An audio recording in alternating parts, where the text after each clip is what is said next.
What's up, duelists? You already know. You already know what it is. I reinvented Blackwings, alright? I came up with an entirely new list. It solves a lot of the problems, a lot of the issues I had with the deck in today's metagame. Let's get into the explanation. Alright, first off, I was playing Blackwings last couple of weeks. I love the deck. I wanted to play it in a tournament. Unfortunately, I slept through the tournament. But I was having some issues. I mean, the deck just wasn't cutting it. It wasn't doing well against absolute zero. It was kind of bricking. It was kind of folding in on itself. And I made a few pretty major changes that I think are honestly great. Honestly, really powerful changes. Let's look at the big ones. All right, first off, no Icarus attack. We're on 0 copies of Icarus attack. I really like this deck when it can tempo out the opponent. I really like this deck when it can put on some early pressure and kill the opponent. I think Icarus attack really conflicts with that. I hated that my trap cards weren't active. I hated that my highest value trap card wasn't active unless I normal summoned a monster first. And then I also hated that it cut off that normal summon, which was basically what my deck was relying on to do anything after it activates. So even in instances where, like, let's say my opponent has a monster and a bottomless and another back row, they bottomless my monster, I chain Icarus. Even in the instances where I'm going up in card advantage, the Blackwing deck is not a card advantage grind deck. That's not what this deck's trying to do. It's trying to kill the opponent as quickly as possible. It's not trying to play the long game with these decks that have infinite resources like fairies or triple pot of avarice like quick draw. It's not trying to play long games like that against decks like Absolute Zero, and you just want to get in the damage, you know? You just want to win the game. This list, I think, focuses a lot more on that. We've got triple Phoenix Wing Wind Blast, which is a much more proactive trap card. I think it's a much more versatile trap card than Icarus Attack. Right now, we've seen a lot of players play it to great degrees of success, especially in the Ribbit Series 1. I think oftentimes Phoenix Wing Wind Blast, discarding some of these other cards, which we'll talk about in a second, is much more powerful than Icarus Attack, Tribute a Blackwing Monster, destroy 2 cards. Even though you're only getting rid of 1 card, I think just activating your engine cards, setting up your positioning, setting up your plays, putting back your opponent a full turn, having that like chainable effect, can target anything, kind of like Icarus Attack, but it doesn't walk you into Starlight Road, doesn't walk you into Stardust Dragon. I think this is exactly where the Blackwing deck wants to be in the current metagame. Another big major change is I've cut 3 copies of Bora and 2 copies of Sirocco. I've elected to include triple Armageddon Knight, double Malicious Plague, and Necrogardna. I really wanted the deck to have a power starter when I didn't open Whirlwind, and I found that Bora is high-key fucking trash. One of my good friends, Wesley, he always says, how am I going to look summoning a Bora in 2022? And he makes a fair point. The card's garbage. The Pierce effect, not that relevant when nobody's playing token generation. As an extender, it's mid because you have to resolve a normal summon first for it to even extend. As a starter, it's a 1700 vanilla. It's literally just worse than everything else in the format. Gets run over by opposing Shuras. It's laughed at by like Fire Dogs and whatnot. Can't attack over Hamster. Can't do shit. I don't know. I really don't like the card. I think it's actually quite bad. Instead, I've elected to include these Armageddon Knights. Armageddon Knight is a fire starter for this deck. It gets everything going. One of the things with Blackwings is you're looking to close out games quick, which means you're going to see maybe 10, 11 cards out of your deck each game. Armageddon Knight gives you the whole world at the palm of your hand. He gives you any card you want in your deck in the graveyard. He lets you see a lot more of your cards in your deck, kind of like how Shining Angel does for the Fairy deck, but he gives you a lot more permutations of plays you can go for.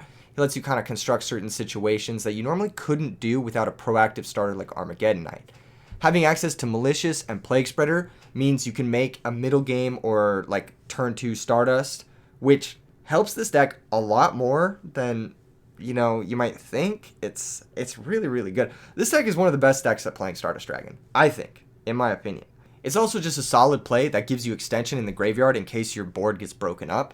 I think having this sort of access to an on-demand level 8 synchro is really important in the format when Absolute Zero, Judgment Dragon, Black Rose Dragon, all these things, they're wiping your board.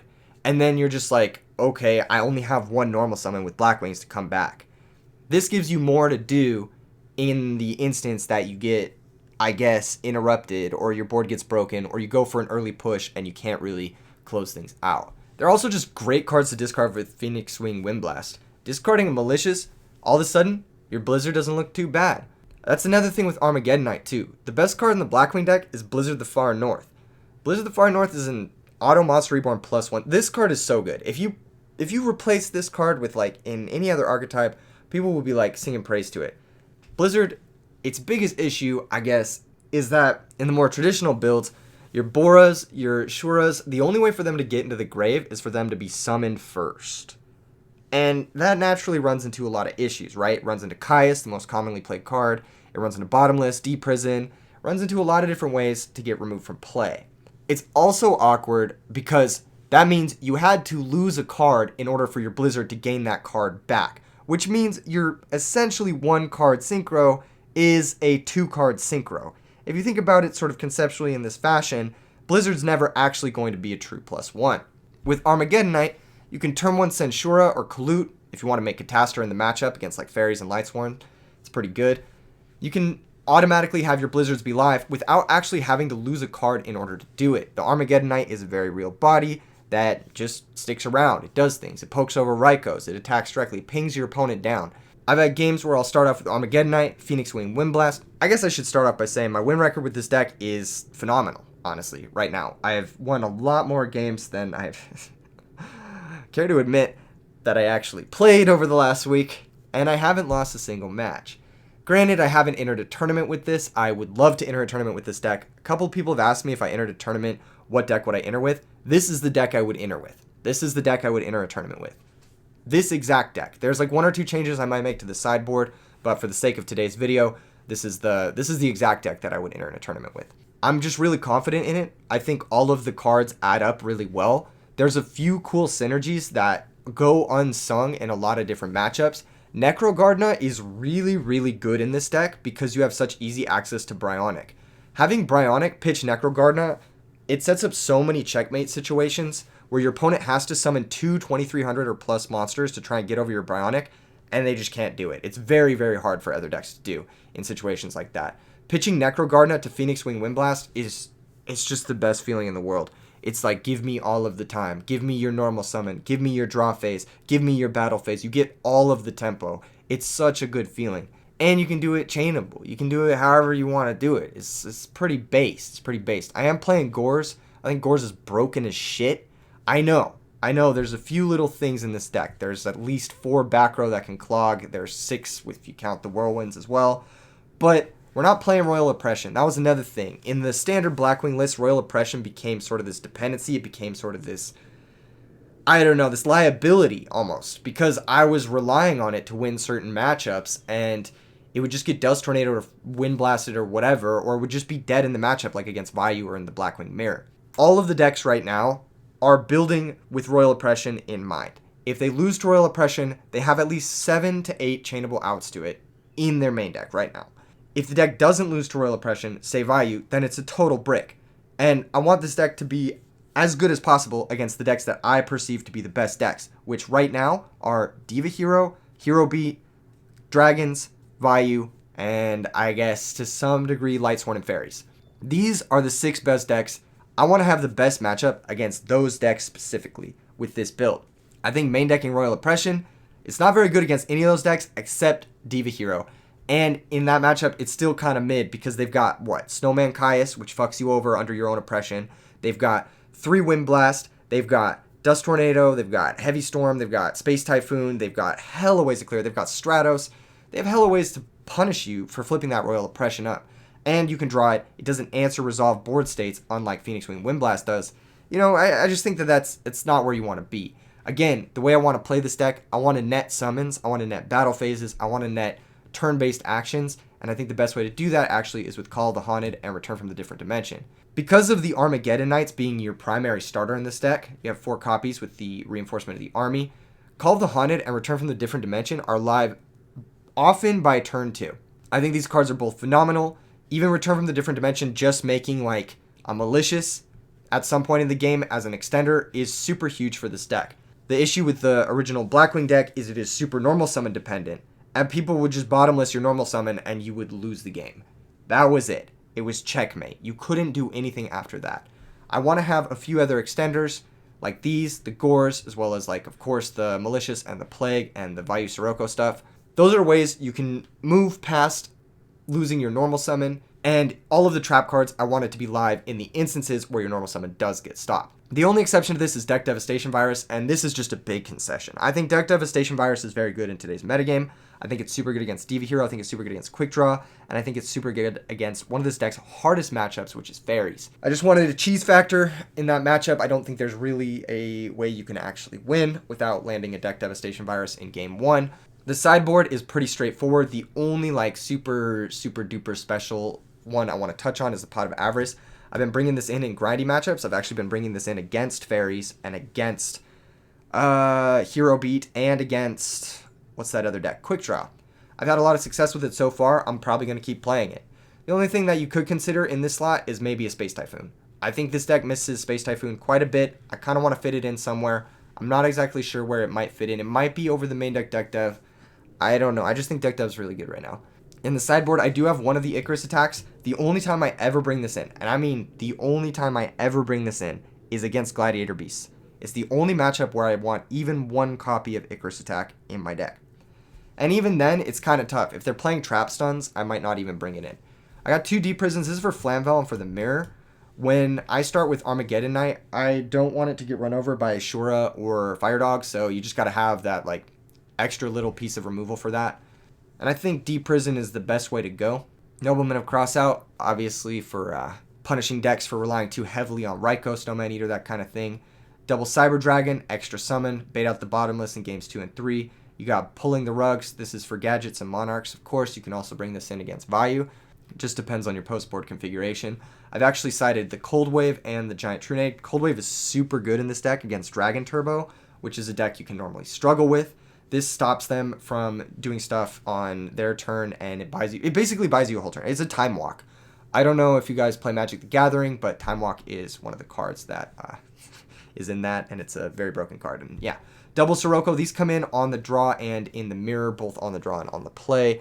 I normally don't bring these in that often against some matchups. Again, it makes you really normal summon dependent. It's not a great follow-up. Like, you can't cascade this into another monster.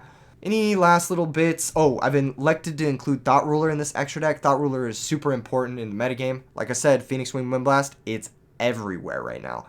Thought Ruler Archfiend negates it. That's all you gotta do. It's also really good, gains you life points in matchups where it's like a close life race or you go down low. You need to play around a brain control. It's the best thing you can do to play around that kind of stuff. One last thing, I do like that this deck gets to play Starlight Road without having to play Oppression and worry about those non-synergies. I do like that you do get to play Blizzard and use it to chain block Bottomless and Torrential, as opposed to having to chain block Oppression, which is the reverse chain order. There's a lot of little things that I think the deck just functions more smoothly as an aggro deck with this build than it did as the previous build. I've got 3 fucking matches for you guys today, 3 replays. I've been focusing a lot during these games. I haven't been doing the live commentary, but I commentated a little bit over the replays, and I'll see you guys over there. Make sure and leave a like. Make sure and subscribe if you haven't already, and become a member. If you have $2.99 a month, just do it. Show your appreciation for the Edison format. If you're looking to play an Edison format locals, check out the Edison locals spreadsheet below. If you have an Edison locals you want to add to the spreadsheet, this is all plug stuff. Whatever. Match time. Let's get into the matches. All right, replay number 1 is against Mr. Maple. This is a ranked FL replay versus Mr. Maple with the deck. This is the first time I've played the deck in FL ranked. Mr. Maple won the rock, paper, scissors. I lost the rock, paper, scissors. My opening hand has Armageddon Knight, Vayu, Trap Dust Shoot, Mirror Force, Bottomless. Already just like a super active opening hand. Armageddon Knight can find me Plague. It can find me Sirocco to help turn on my Vayu. It can find me Necrogarna to just buy me time. It can find me whatever I need. Opponent has an insane hand. They have Solar Recharge plus Gold Sark plus Ratio plus all the Light Swarm monsters they could ever want, and they get to go first doing it all. Alright, so they start off with Gold Sarcophagus. That's going to search for Judgment Dragon. Easy peasy, baby. It's the 1-2 punch. You Gold Sark for Judgment Dragon, you mill 4 Swarms, 2 turns later you hope to win the game. Solar Recharge is going to pitch Garroth, Obviously, the best thing you want in your graveyard, in case you find your Lumina. The draws are Celestia plus Foolish Burial. The opponent is super set up here. Just super set up here. Mill, Solar Recharge, and Celestia. 2 names already towards the Judgment Dragon that they're guaranteedly getting. Jane is summoned and mills the 3rd name, Jane being the 4th name, meaning this JD is 100% going to come down in the next 2 turns, provided I don't do something about it. On my turn, I pick up Kalut the Moon Shadow. So here I have a few options. I, of course, don't know my opponent's hand. I do know the Lightsworn deck, though. I know it plays Honest. I know that that's going to be a little bit of a problem if I go for something like Armageddonite, stack for Plague, make Goyo Guardian attack. I want to kind of set up for a position to min-max the damage of getting hit with an Honest. And I think the best way to do that is by summoning Vayu and attacking and using Kalut with turn player priority in the damage step. Of course, my opponent doesn't have Honest, so this play ends up working out for me. I get to kill the Jane 1-for-1 with my Kalut, and then I get to set a couple of back rows. So now here's a pretty big important decision I need to make. My opponent's at 4 names, but I know they gold sarked for JD. So they would have had to draw JD off of the 2 draws from the Solar Recharge and the 3rd draw from turn in order to have found one. The chances of them doing that with only 1 JD left in the deck are pretty low. That being the case, I am not actually going to set my Trap Dust Shoot here, and I'm going to hold it for the turn that I know they're going to get the Judgment Dragon off of Gold Sark in order to set up a position where I can take the card that I know is going to kill me in 2 turns. So I set both Bottomless and Mirror Force. I think setting Mirror Force here is actually a bit of a misplay on my part, and it forces me to activate it in maybe a situation I normally wouldn't have. The opponent leads on Foolish Burial for Wolf. Wolf comes out, and I allow the Wolf to come out. Now they elect not to sacrifice for Celestia in main phase 1. I think this is also a bit of a caution from them, a cautionary tale, maybe playing around Icarus Attack, maybe playing around, I don't know, Starlight Road. They want to clear out my Vayu first. Unfortunately, this is going to bite them because I did set the Mirror Force, and I am going to Mirror Force their Wolf. Now they can no longer sack for Celestia, and their whole play is kind of stunted. They follow up by setting Plague and passing the turn. Our draw is Destiny Hero Malicious. Now we have a couple of different moves here. We could either Tribute Summon the Malicious, we could summon the Armageddonite, send the Plague, set up for our Tribute Summon Malicious, or we could just attack with the Vayu. I elect to normal summon Armageddonite and send Blackwing Sirocco at the Dawn. Why did I do this? I'm going to be honest, I don't really know why I did that in hindsight. I'm watching these matches and I know it made a lot of sense at the time. I think it has something to do with, yeah, I don't really know why I did that. It's not a bad play. It does kind of set us up in case the Vayu gets broken and we have the whole arm doing shenanigans. But I think it might have even been better to hold the Armageddonite there. I'm not sure. I attack over the Plague, and I attack directly with Vayu. I say, fuck it. If you have Gores, then maybe you wouldn't have set the Plague. Vayu gets in 800 points of damage. Opponent doesn't have Gores. I set the Dust Shoot because I know they're going to be getting the Judgment Dragon. They top deck Cold Wave, so they would have absolutely destroyed us had I not held my Dust Shoot. Here, in the standby phase, I Dust Shoot away their Judgment Dragon. Do not want to give them the priority in order to summon that. I notice their hand is Aaron, Wolf, Celestia, and Cold Wave. If they don't lead on Cold Wave, I'm going to be able to Bottomless the Aaron and pretty much take over the game from here. The draw for the turn is Blizzard the Far North. This can make some plays with the Kalut, which is not the worst thing in the world. I wonder if I go for that. What do I go for here? I forget what I go for.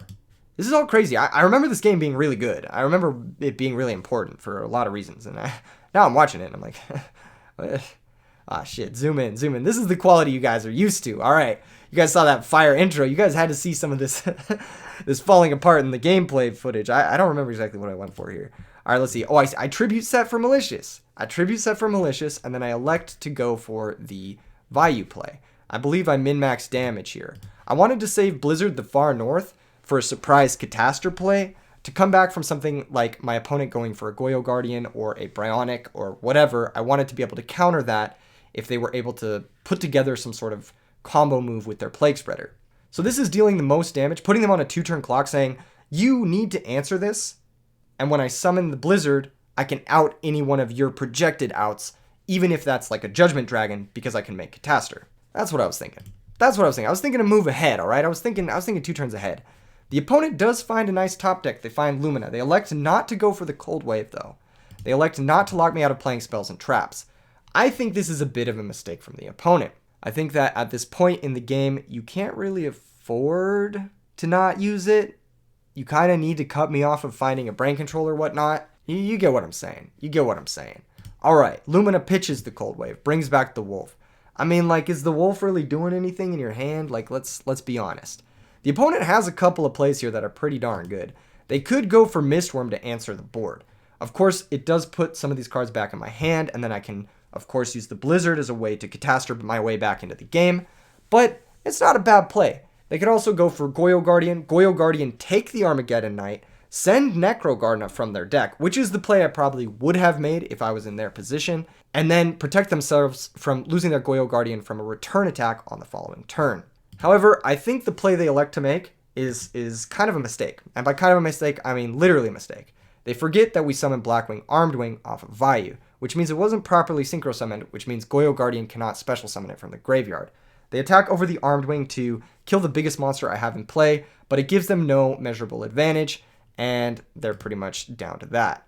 They elect not to attack over the Destiny Hero Malicious, which I also think is another misplay. If you're going to be using the Lumina to attack over the Malicious, you're cutting me off of a body and board. Also, you're putting me to 3 darks, I guess. Maybe you're scared of Dark Arm Dragon, but at this point, like, if I have Dark Arm Dragon, I can make it. I can just crash into the Lumina with the Malicious, and then you get where I'm going with this. So you might as well attack over it. Get it out of play, make it out of, get it out of here. If I draw my second Malicious here, you want it to be dead. You don't want me to have this 6-star in play. Opponent ends up milling a Wolf, and here I show them that I have Blizzard plus Kalut and Armageddon Knight to make Mistworm for lethal. And we are going to go to game 2. Game 2. I believe I boarded out the Return and the Call of the Haunted, and I'm not sure what else I boarded out. Maybe the Heavy Storm. I think I boarded out Heavy Storm as well. And I think I boarded in 2 Cyber Dragons and one other card. I don't really remember. Our opponent has a really nice hand. They have card destruction, which is going to help them fix whatever. We have a really nice hand too. Unfortunately, we're going to get fucking boned by card destruction. You'll see it. You'll see it. You'll see it. They top deck Twister. This is another thing. People are preparing. They're like, oh, Blackwings, Royal Oppression.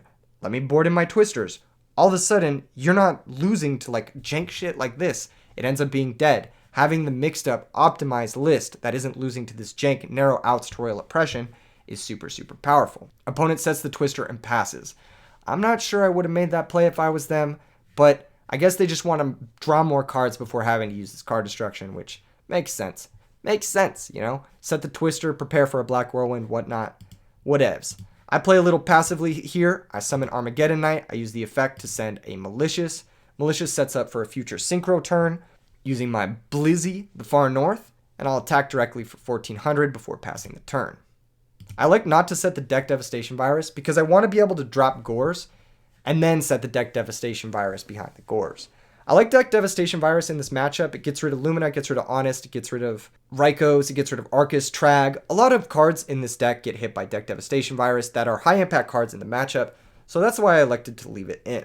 Opponent draws Tragodia and just passes again. They didn't drop Trag on the last turn, so I'm going to get a little bit more aggressive. I'm going to normal summon Armageddon Knight.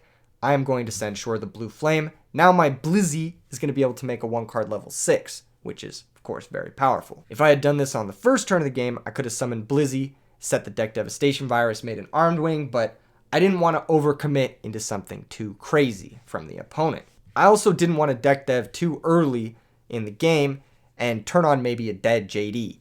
I'm able to get in another 1400 points of damage, which is big, but they are able to drop a huge Trag. On their next turn, they draw Solar Recharge, which is a honestly insane draw. There's not really much other way to put it. It's probably the best draw on their deck. They're able to pitch. They draw into another copy of Wolf. Unfortunate. The synergy's coming back to bite them. The bricks in the deck, something that our deck doesn't play at all, as you can see. Something that I've made sure to keep online is our Dark Arm Dragon. That's probably why I ended up sending this Malicious, now that I think about it, is so that even if both Armageddon Knights die, I'll be able to banish the Malicious, special the Dark Arm Dragon, go from there. Now the opponent makes an interesting play. They elect a card destruction here. I don't know why. I honestly don't know why. They're commanding this board. They're doing all right. And they have JD plus Honest plus Trunade, which is like, that's just how you win this game. So I'm not really sure why he elected to card destruction here. Unfortunately for us, we have a really good hand, and that really good hand goes bye-bye. gets murked. And the opponent does find a lot of active cards. Our hand's not bad. We have the Black Whirlwind plus Blizzy. We have a couple of pretty solid trap cards. Normally I side out Mirror Force in this matchup. I don't know why I elected not to in this time. I think I elect to side it out more on the play because they have less chances to mill Wolf, whereas on the draw, when they mill Wolf, sometimes you just need the sweeper. I think that was my thought process behind it. Anyway, they've got a large Trag. They could do some stuff. They could steal one of our Armageddon Knights if they want to, but instead they elect to go for charge. They mill the Necrogardener, which is going to be really, really hard for us to deal with. They find Lumina. They're going to summon the Lumina here, use the effect, pitch the Raikou, bring back the Wolf. So they'll elect to make their Trag a little bit weaker. Again, not really min-maxing on this Trag very well. I think this Trag could have done a lot more work if they had just held their initial hand, played a slower game, and then beat me down with a 3600 monster that I have to deal with no trap cards. Tragodia is going to attack over the Armageddon Knight. Wolf's going to attack over the other Armageddon Knight. And now that they know the Gorz is gone, they're going to attack directly with the Lumina, and we're going to take a bit of damage. End phase, they're going to mill, and they mill the Plague on top of all of that. They've had pretty insane mills, and our draw is another bottomless trap hole. I'm going to start things off by activating Malicious this turn. The reason I wanted to do this is I wanted to normal summon the Plague instead of burning our Blizzy too early on, and make a Stardust Dragon to help back up our double bottomless trap hole plus Mirror Force. This is super important if the opponent has Beckoning Light for Judgment Dragon or Honest, because that's the read I currently have. I've seen 2 Beckoning Light be milled at this point though, so it's a little sus to me that they'd be playing 3 Beckoning Lights, but that's currently what I'm playing around. Having Stardust in play, attacking over their now weakened Tragodia is my best bet. I need to get Tragodia out of play in case that is a Beckoning Light, because they can bring back a JD and then pitch it to steal my Stardust Dragon, and then I'm just done for. Here they elect to Necrogardener. And now I'm like, okay, I'm just boned if they have Beckoning Light. And that's the read I have. And I'm like, I'm just going to set my cards and hope they don't. Which they don't. They have Twister. Once again, us threatening a card that's not even in our deck coming into play here. The opponent is going to use the Tragodia to copy level 2. Here, I think they make a bit of a mistake. Or not level 2, level 4. My bad. They copy level 4. They use Solar Recharge to mill 2 and draw 2. I think this is a bit of a mistake using the Tragodia before activating the Solar Recharge. You generally want to activate your draw spells first before making any permanent decisions. You want to have as much information about your turn as possible before you start making permanent decisions like that. Now I think they make another bit of a mistake. They use the Plague Spreader Zombie, and instead of going for Mistworm or Bryonic as a guaranteed way to clear out my Stardust Dragon, they elect to go for Goyo Guardian, which obviously walks directly into bottomless trap hole, and they have no stops for this, so goodbye. That was kind of a weird move from the opponent. They lost their high equity Trag and their high equity Plague Spreader plus a card in their hand just to trade for one of my back rows, which I think is rather inefficient for where they're at right now. They didn't even use the Lumina before doing that. They could have used Lumina, maybe pitch Lila, use the Lila to try and break a back row, maybe force my Stardust negation. There was a lot of stuff they could have done first. They could have even just like switched 2 of their monsters, attack my Stardust, try to use the Honest to break through it. I don't really understand why they went for that. That was probably the worst possible play. Lila gets summoned here, tries to break, Stardust negates. They attack with both the monsters, Mirror Force gets activated.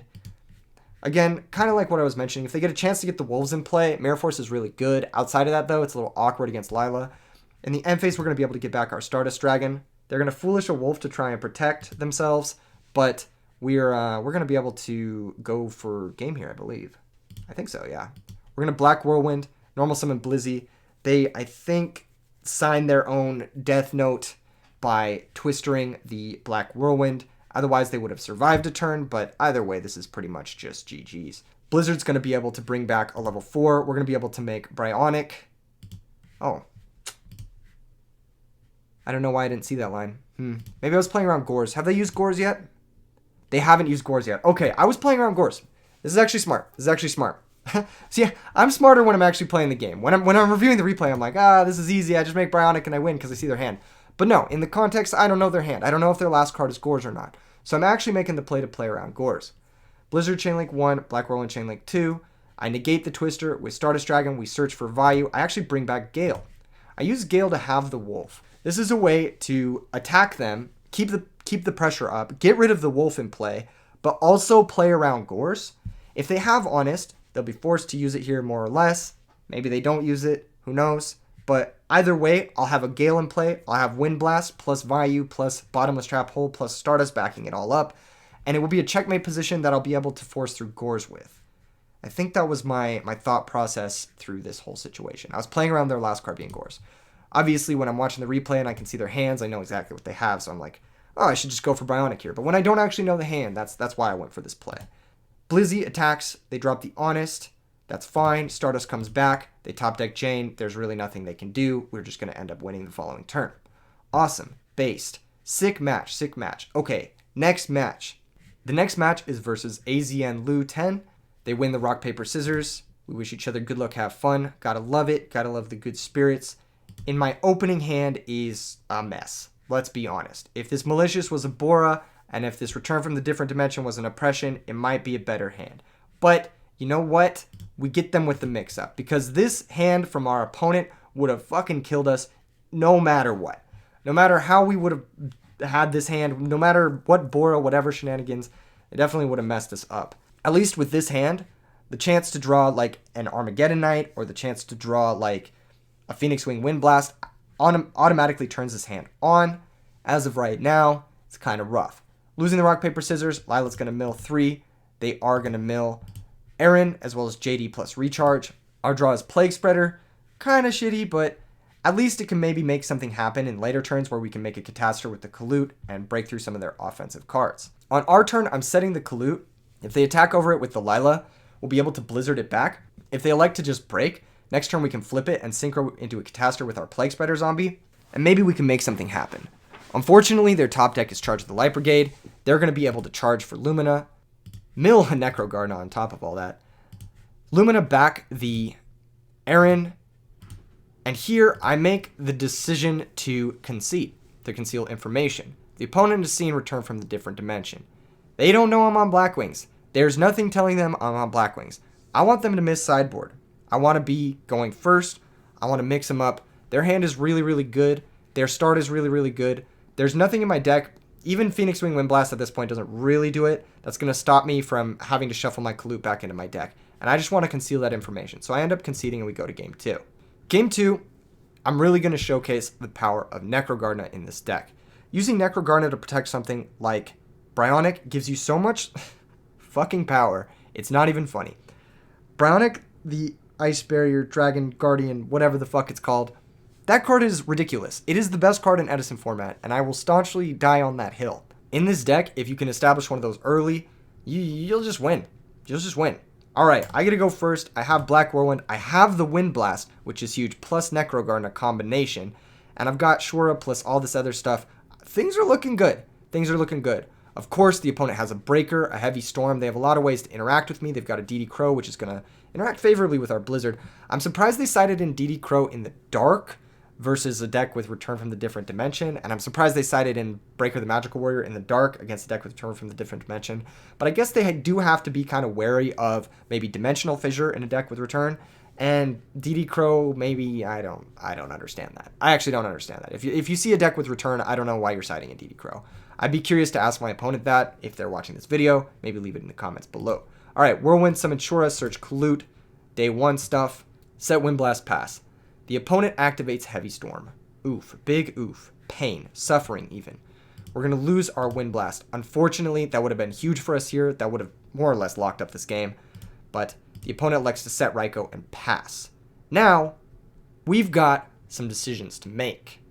I can normal summon Blizzy. I can special summon Gale. I can make Bryonic. And I can put him on ye old turn 2 clock. If their best play to follow up a Heavy Storm was to set a Raikou, I do believe the 2-turn clock is the way we want to go. Gale can have anything like Tragodia or Gores in main phase 2, and we'll have Kalut to back it up in the worst case scenario. So I decided, fuck it. Why not? Let's go for it. Worst case scenario, I'll use Necro Gardener to protect my Bryonic. They can't attack over it. I'll bounce their Gores and I'll kill them next turn. You know how we do. This is a nasty setup. This is a very, very nasty setup. The opponent has to summon 2 monsters with 2300 or more attack in order to break through this board. Otherwise, I'm just going to run them over. Opponent's top deck is Judgment Dragon, laughably bad when they haven't milled at all. And then on our turn, we top deck Malicious, yet another card for our Bryonic to convert, and then we attack directly for lethal. 2-turn clock, baby. That's how you do it. In this deck, you get to maximize off of Bryonic, the Dragon of the Ice Barrier, with Armageddonite and Blizzy, the Far North. Better than any other deck in the format, I think. And that's partially why I've elected to move more towards this build as opposed to the traditional Bora plus Icarus build. Opponent chooses to go first, and my hand looks great. I've got both Mind and Brain, which are easy ways to close out a game. I've got Gale, Kalut, and Blizzy. Kalut plus Blizzy is an easy way to make a Catastor, which is great in this matchup. I'm chilling, but the opponent's hand is pretty solid too. They've got Heavy Storm, which can help clear back rows. Thankfully, we don't have any. But they do also have Gores and Lumina. Draw DD Crow, and they're going to say, "Welp, I bricked," and then pass. This is a nice tactic. I like it from the opponent. Welp, I bricked, and then pass. Fortunately for us, we don't play into their fucking mind games, alright? I don't play into these kinds of tricks. I summon Gale, like a smart duelist, and I attack directly. If they try to drop Gores on me, I will have the fucking shit out of that, and then I will defend it with Kalut, and then I'll run it over the next turn. So no mind games. You cannot get me. I am too experienced. I am too powerful. You guys already know how it is. The AK-47 Blackwings, too powerful. If we ever make Bryonic, we have the Necro Gardener combo, we're going to be good to go. Opponent takes 1300, elects not to drop the Gores, elects to go to end phase discard. End phase discards the Wolf. This does set up for their Lumina, but it is strict card disadvantage and passing a full extra turn to try and, like, come on. At this point, you gotta, like, try and make something happen here, right? Like, you gotta summon Lumina, maybe try to mill some cards, maybe bluff an Honest. I don't know what you gotta do, but you gotta do something, all right? Because this is, just passing isn't cutting it. I know you have Gores. I'm gonna play around it. You can't fool me. You can't fool me, bro. All right, next up, I draw Shura. Summoning Shura.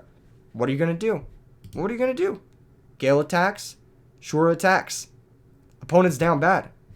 And they still don't drop the Gores. I think if there's ever a time you have to drop the Gores, you drop it there. Force me to act. Force me to have the Gale. Force me to go into an Armor Master.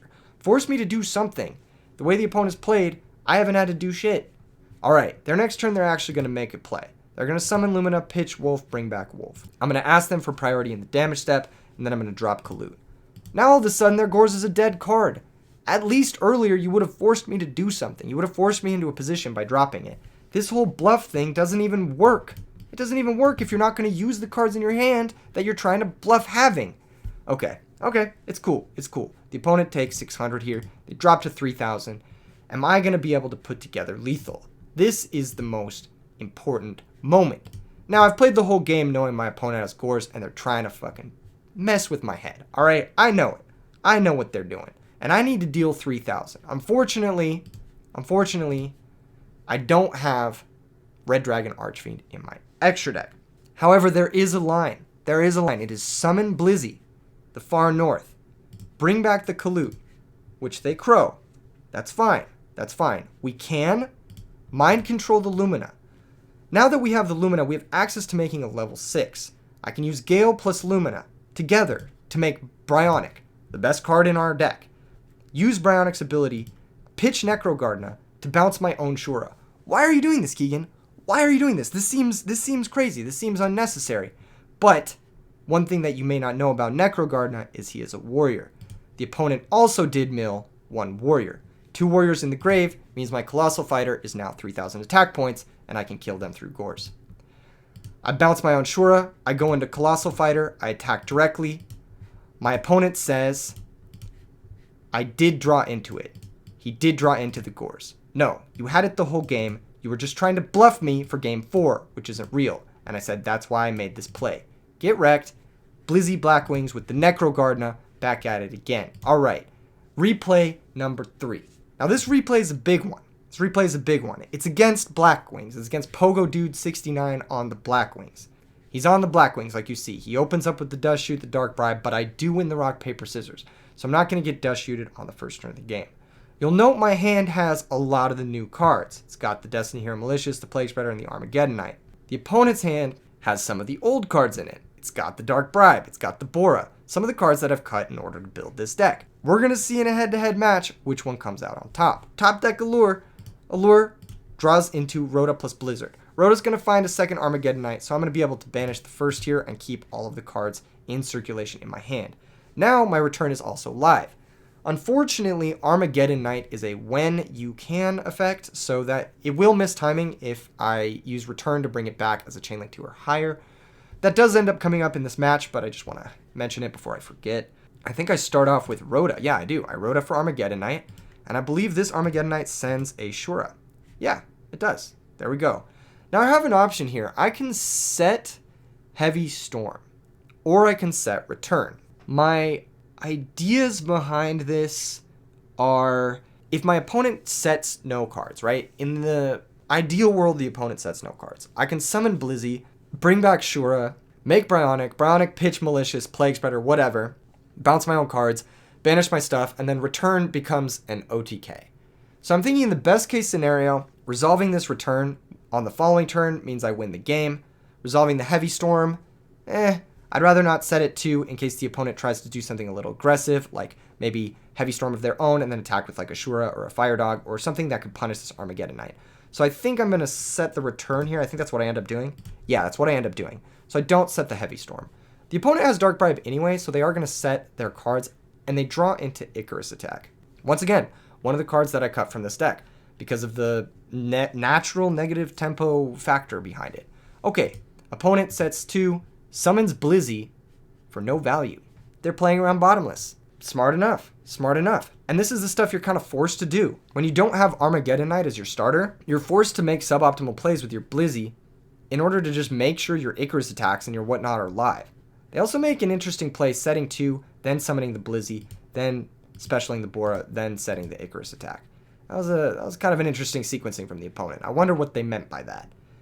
Anyway, the draw for the turn is Phoenix Wing Windblast, which is a phenomenal draw.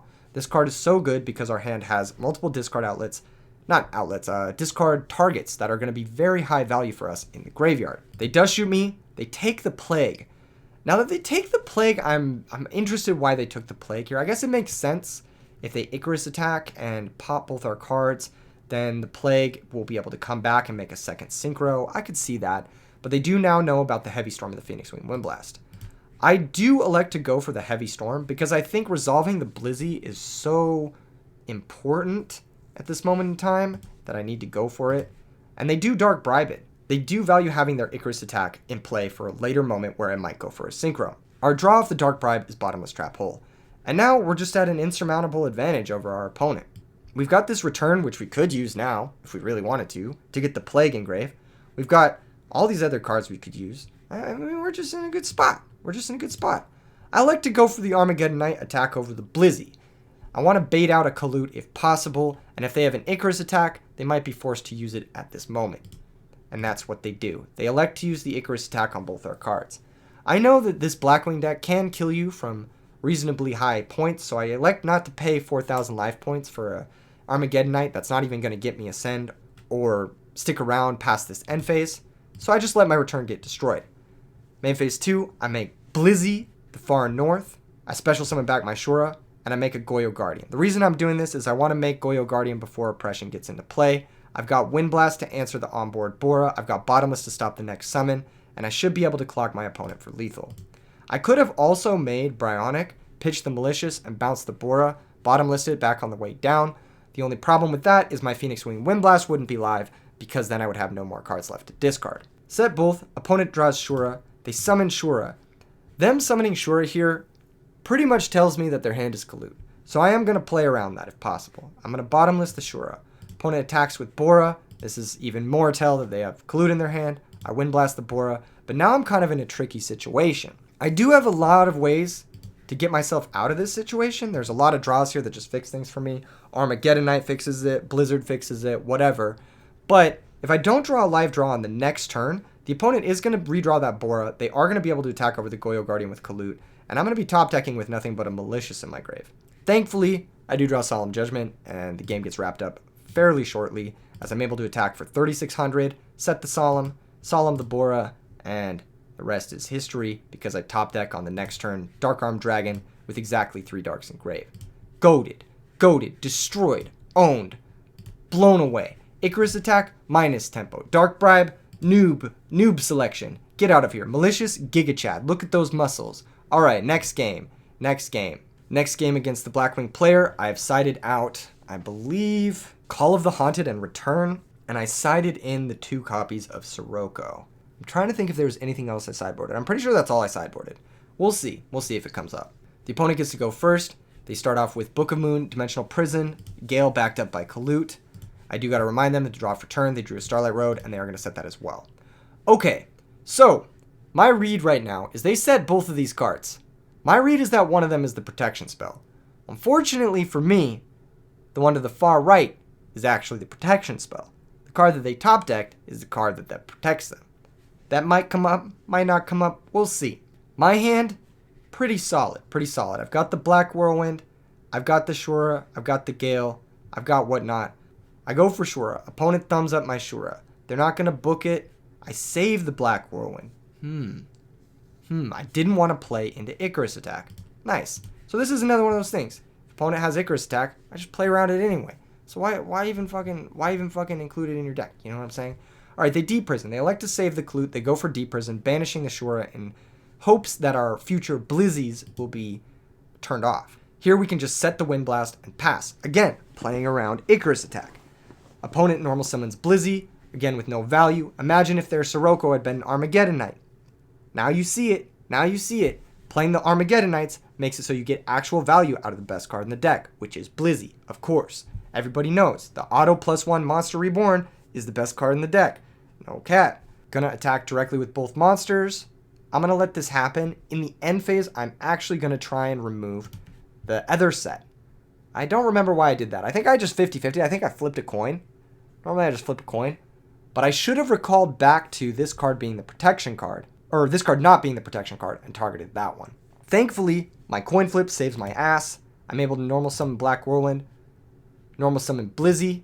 Search with the Whirlwind. Bring back the Shura. Here, I Blizzard Chainlink 1 to play around Oppression. Tutor out Vayu. Special summon Gale. Trying to proc an Oppression. Of course, that's because they have a Starlight Road set, which does nothing here. I use Gale to have their Gale. And then here, I like to go for a Synchro into Bryonic. Bryonic's going to bounce. Bryonic's going to bounce their last back row. I'm going to attack it with Bryonic to play around Kalut, because even a Kalut pumping up a halved Gale is not going to be enough attack points to kill my Bryonic. And then I'm going to crash the Gale with the Blizzard to make it so they can't follow up with any level 4 or level 3 monster to clear my Bryonic. Basically, I've put my opponent on having either 2 protection spells at this point because nothing stopped the Bryonic, or having Mirror Force. Unfortunately for me, the opponent did have Book of Moon as one of their spells. They set before activating Book of Moon. Again, don't really understand the sequencing, and also I don't really understand them using Book of Moon here instead of the Kalut.